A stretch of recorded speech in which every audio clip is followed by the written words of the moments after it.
Emperor Dweegington did well in his conquests, but it seemed no matter how hard he tried, he just couldn't quite manage not to be murdered. Which means we must now turn to our new emperor, the Emperor Jai, and we must see how his reign goes. Many plot against him already, and we too are plotting against them, a murder plot already underway against one powerful lord that just could not be swayed. The man has been emperor for 5 minutes and already there's so much to do. Every duke, king and emperor of the DePixel dynasty has so far proven their worth by expanding the duchy, which became the kingdom, which became the empire.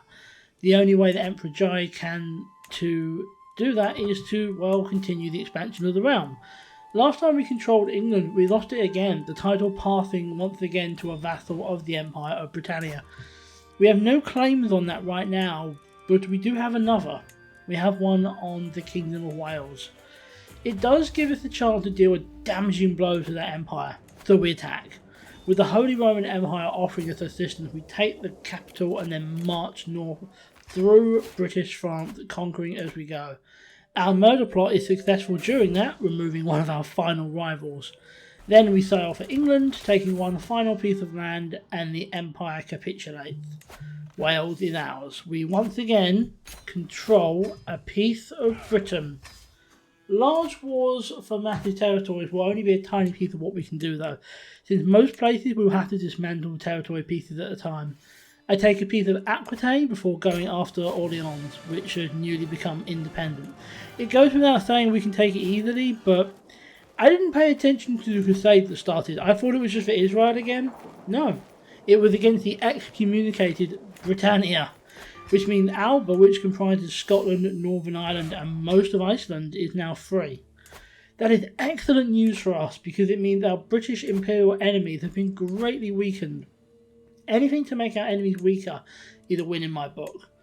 Weirdly though, that crusade cancelled out our conquest of Orleans. I'm not sure what happened there, but I guess we need to take it again. Oh well, it's not like the thing is difficult. Our 37,000 men against their 2,300. I continue my trend of beating up the little guy by taking down Croatia, which is just a single county. Definitely unfair, but I did it anyway. With that done though, it's time for a war that's not unfair. It's time to war against the Holy Roman Empire again. This massive white blob cuts off our Italian, French, Spanish and Polish/Russian territories from each other, and we will have to take it eventually. Do we win? No. It seems like we were going to for so long. We certainly had the advantage for most of it. The problem is, even with our great empire, it just takes too long and our forces always end up exhausted. Such a war is just very difficult to win. I decided to play it smart instead. The problem with a war like that is taking so much land quickly is difficult. So perhaps we should just take a single duchy. Specifically Corsica, an island I have a tiny piece of and we've been trying to take entirely since the start of this whole series. And this goes much better. We seize the island quickly, decimate their forces, and by the time our armies reach the mainland, the Empire is more than happy to surrender. And now we have Corsica.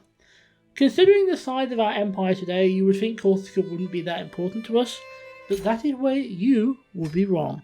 It's very important to me, because it's one of the first things we wanted. It's part of that old original goal of controlling Italy and the Italian lands. Finishing a major goal is important. Another major goal I need to finish was the destruction of Aquitaine. It's not dead yet, but we split it in half, and that's a good start, don't you think?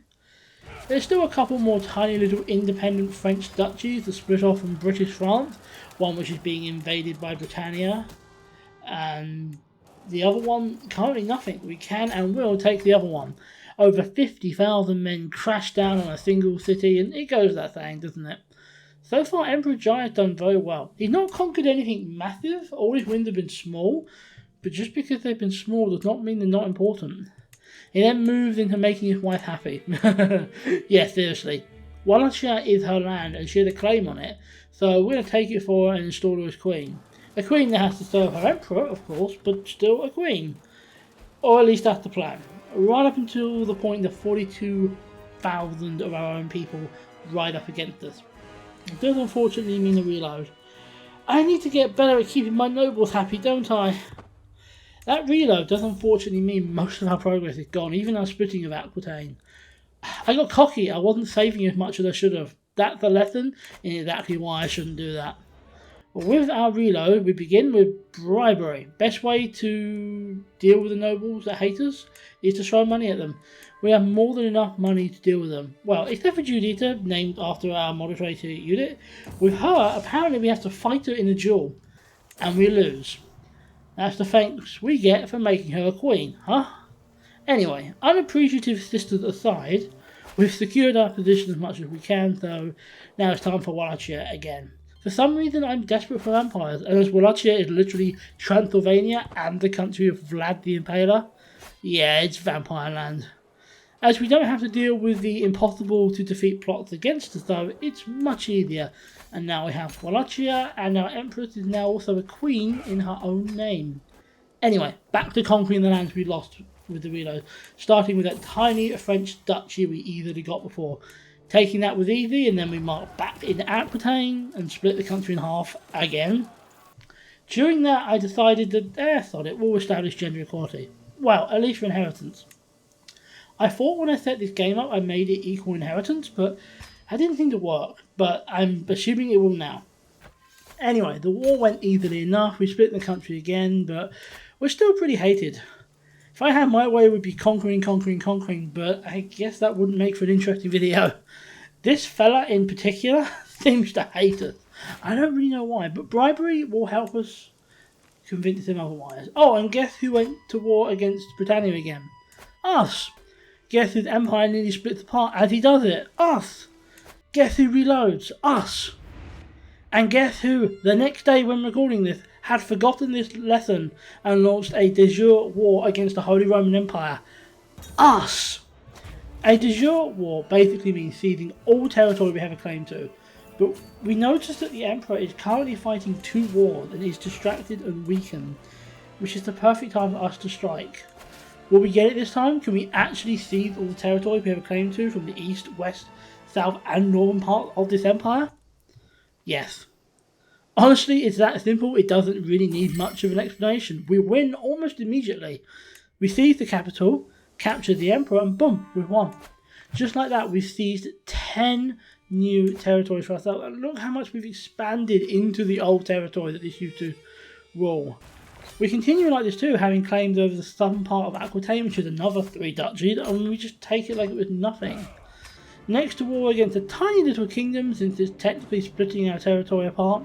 That war fails because the kingdom we invade gets taken over by another, so technically the kingdom we fought no longer exists. We need to take this again at some point, but future problem. For now though, war in Britain, and we win. We win Shropshire. Look, it's no kingdom of England, but it's progress. We've got to take whatever progress we can get. Having control of a majority of Aquitaine, we actually usurp the title of king, reducing the man who controls it to a mere duke. Now I could invade, or I could be smart.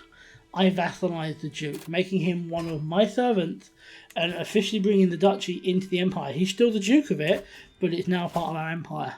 Then, to thank him for that loyalty, I give him back the kingdom of Aquitaine.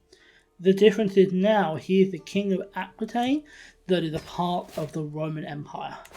Massive difference. Time for more territory unification wars? Yup. This time, Moldavia, well specifically about half of it, because that's what we can take now, is on the chopping block. During that time, I look into making my own religion. I do actually have close to the requirements for that, but not close enough. Someday I will make my own religion. I like to take this empire back to paganism, but I don't know if I can. Oh well, future problem, or maybe even future series. Anyway, Moldavia does take us a little while. We do eventually get it, and I think with that, now is an excellent time to call it. This episode hasn't seen us gain anything massive, but nevertheless, great progress has been made. Wales, Corsica, Aquitaine, Wallachia, they're all ours.